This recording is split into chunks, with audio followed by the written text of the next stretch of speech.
Hello everyone, and welcome back to a new video. In this video, I'm going to show you guys how you can sell wallpapers on Shopify. So if you guys want to learn how to do it, just follow the steps that I'm going to show you.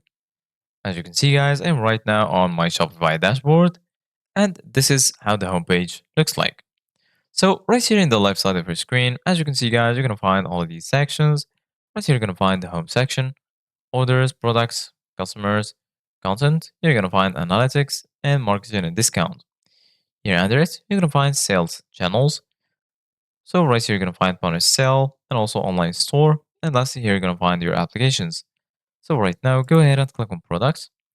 And then here you're going to find products, collections, inventory, purchase orders, transfers, and gift cards. Go ahead and click on products. And then once you're here, you're going to find the option to export or import products.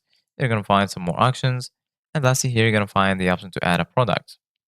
So once you add your product, you need to fill this form with all of the informations or the necessary informations to add your product.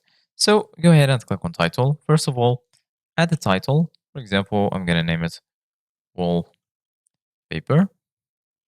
This. Then here you need to add a description. You can also generate it with AI. For example, I'm going to ask it to generate me a wallpaper description like this. And then once you do that, just go ahead and click on generate. Wait for the text to be generated and then click on keep if you like it.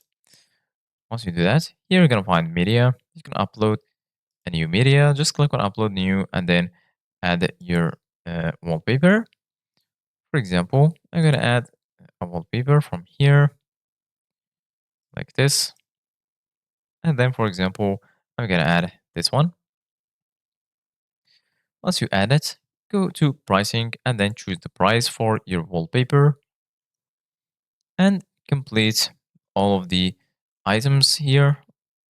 And then once you finish, click on save to save your changes. So this is it guys for today's video. Thank you guys for watching. See you guys in the next video.